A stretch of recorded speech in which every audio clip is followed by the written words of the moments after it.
Hello, I hope you enjoyed your walk yesterday. Today, Monday the 5th day of Advent, we're back in action with another 10-minute workout. We're going to start with some shoulder exercises. So, take your broomstick or belt or string, hold it out nice and wide, out wider than shoulder width apart. And we're going to start with some overhead stretches. We're taking this back as far as it feels comfortable. I don't want to have to poke my head forward or arch my back.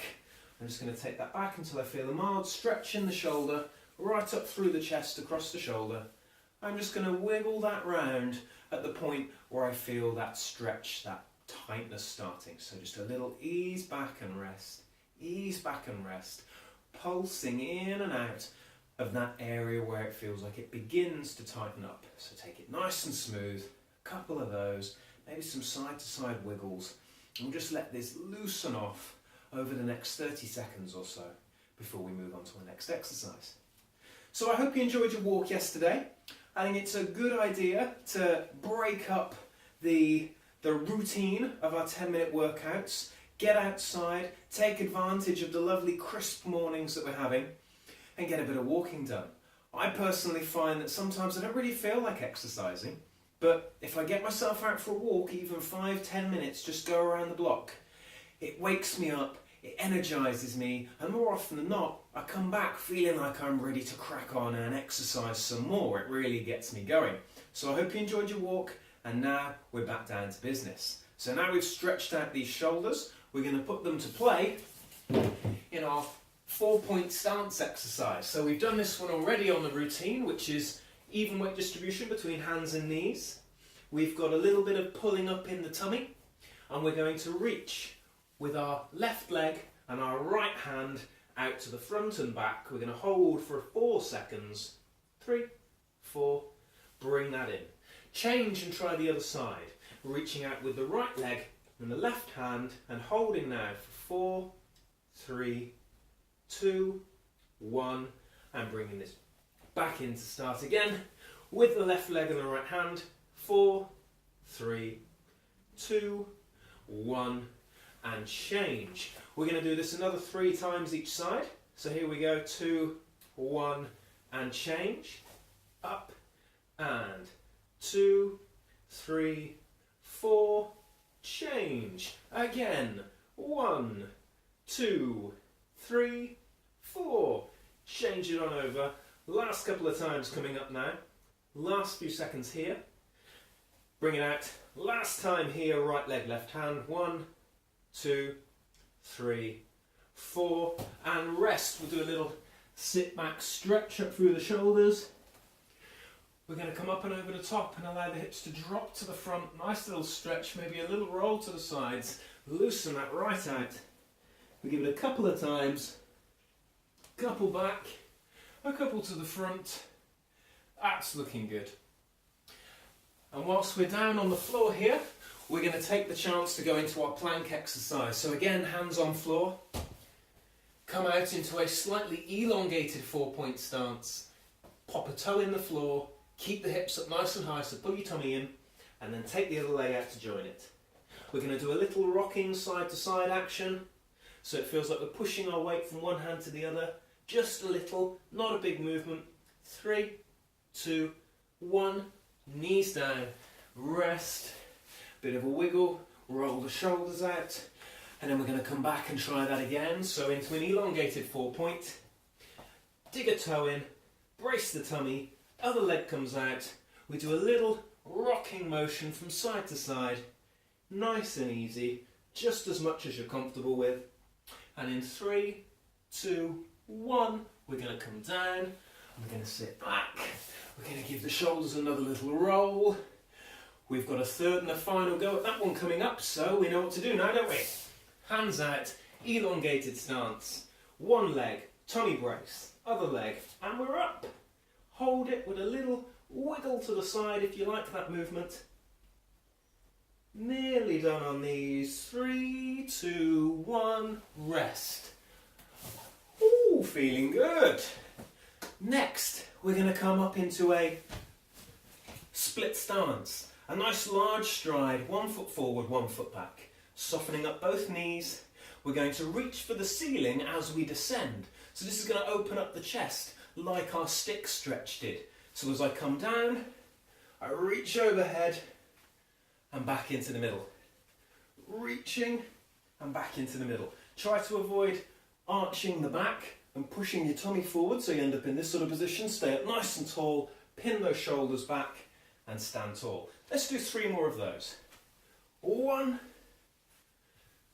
2 and 3 before we turn it on round to work the opposite side. So switch stance, soften up the knees, get yourself nice and balanced, and away we go.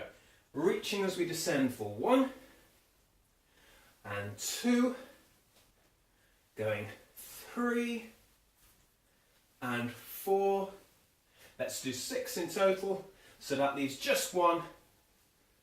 There we go, fantastic. Give me a bit of a shuffle and a shake, starting to warm up, feeling the blood coursing around the body as we set up in a wide stance to do our sumo squat. Here the feet are wider than the shoulders. I bend the knees and I'm trying to keep my knees out over my toes so I don't want them to cave in on me as I move. Keep the knees out, sit into your squat, try and stay nice and upright. 1, stand. Coming down again. 1, stand. Fantastic. 1 and stand. Good job. 1 and stand. Lovely. 2 of those. Last time. Fantastic. Give the legs a shake and a shuffle. Let's bring it back on down to the floor.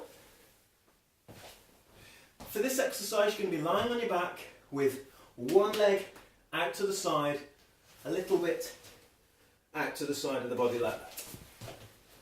This leg staying bent up on my right side. I'm going to lie back. I'm going to reach for the ceiling with my right hand. Push down into the ground with this bent leg and reach for the ceiling. So you're going to be rolling to the side and stretching up for the ceiling. That's nice and smooth. Only as far as it feels comfortable to go. It feels like you're pushing through the hip and stretching with the trunk and the arm to reach for the ceiling. That's starting to look really good. We should try the other side. Switch the limbs around. This time my left leg is bent and my left arm is reaching. My right leg's out straight. I'm just going to reach across the body to keep this arm out the way. I'm pushing down into the floor with my left foot and reaching with the left hand. So we've got a lovely, smooth, controlled rolling up and down movement that's really working this bent leg. I'm getting a lovely stretch through the arm into the side of the trunk. I'm keeping my head square on the shoulders so I don't extend the neck. So I can feel that my neck is working, but it's not stressed. We'll do 1 more and then rest. From this position we're going to go into the hip lift. So feet are both side by side on the floor, about hip width apart. We start by tucking so the back is flat to the floor and then squeezing the buttocks to lift the hips to the side. So we're going tuck, squeeze and lift. Roll the spine into the ground. Tuck, squeeze and lift. Roll into the ground. Let's do 10. 9, 8, 7, 6. Get in there, all downhill from the halfway point. So 4, 3, 2, and 1 last squeeze. Pause for a second at the top. Roll down nice and steady. This is good, well done. For our next exercise, we're going to start in a similar position to this hip lift. We're going to pull the knees back up toward the chest. And this is going to be an abs exercise. Take this one nice and steady. Only do as much as you're comfortable with. And if in doubt, don't move the legs too far. Keep them close to you. Okay? So let's set it up. Start by lying on your back and pull the knees up as if you were sitting in a chair. You've just toppled straight over backwards in that nice chair shape. The knees are directly above the hips. I've tilted the pelvis so I've flattened my lower back to the floor. I cannot get my hand in here between the ground and my back. I'm keeping my arms up out of the way so you can see what's happening. The effort is to keep the pelvis tilted, keep the back flat to the floor, and reach out with one leg and then the other. To make this easier, bring the knees in a little closer. To make it harder, start with the knees out a little further away from the rib cage. You'll find a happy balance point where it feels like your tummy muscles are working reasonably hard there in the background, but it's not so hard that it's causing your breath to catch in your throat. And as you can hear, I'm not having too much trouble in speaking along when I'm doing this. If it was much harder, you can hear that the sentences get clipped, that I'm having to work quite hard, but I want that at a point where I can keep a conversation going, but I can feel the muscles working. So the last 3, 2, and 1, and then give it a little tuck up, feet on the floor, and we're done for another day. They go fast when you're having fun, don't they? Bye!